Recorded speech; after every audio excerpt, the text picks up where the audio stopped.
안녕하세요. 뇌맘주치 노충구 원장입니다. 지난 시간에 이어 이상한 나라의 피비 두 번째 시간으로 영화 속에 숨겨진 틱 치료의 원리에 대해서 설명드리고자 합니다.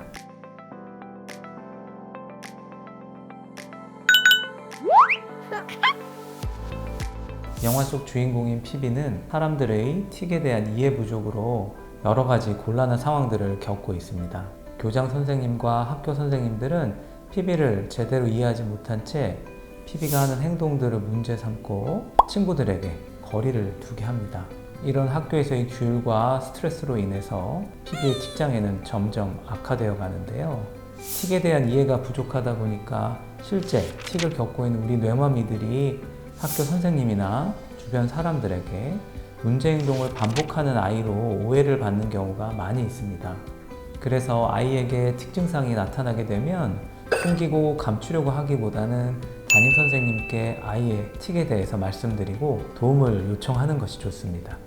영화에서는 피비가 자신의 이상 행동이 틱 때문이라는 것을 알게 되면서 자신을 받아들이고 친구들 앞에서 자신의 증상을 직접 설명하는 장면으로 이 과정이 잘 표현되어 있는데요.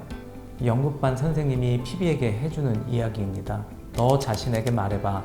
나는 바로 이런 사람이라고. 그렇게 말하고 나면 너 자신을 사랑할 수 있게 된단다.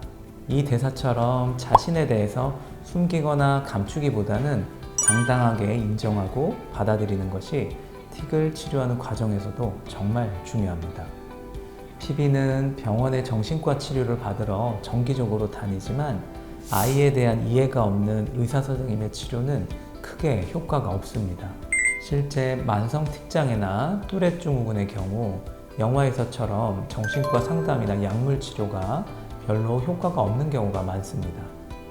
뇌신경 간의 불균형이 심해질수록 틱 증상은 복합적이고 만성적으로 진행되는데요. 근본적으로 치료하려면 개인마다 가지고 있는 뇌불균형의 문제를 제대로 이해해야지만 치료가 가능합니다. 어느 날 피비의 학교에 새로 오신 선생님이 연극을 준비하게 됩니다. 연극은 바로 이상한 나라의 앨리스였고 피비는 앨리스 역할을 맡게 되죠. 연극반 선생님은 다른 사람들과 달리 피비의 있는 그대로의 모습을 인정하고 받아들여 줍니다.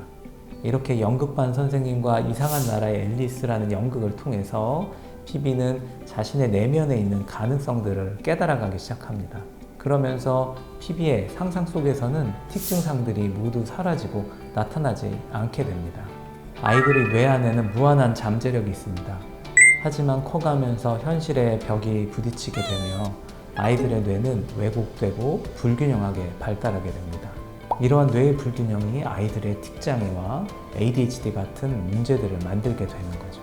상상 속에서 피비의 틱 증상들이 모두 사라졌던 것처럼 균형 발달을 통해 뇌 안의 가능성들이 깨어나게 되면 실제로 틱장애는 좋아질 수 있습니다.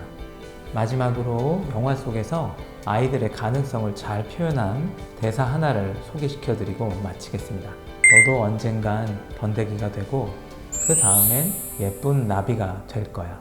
지금까지 대한민국 아이들의 두뇌주치 노충구 원장이었습니다. 앞으로도 뇌마미들이 건강하고 행복하게 커갈 수 있도록 좋은 영상 만들어 가겠습니다. 구독과 좋아요로 격려와 지지 부탁드리겠습니다. 감사합니다.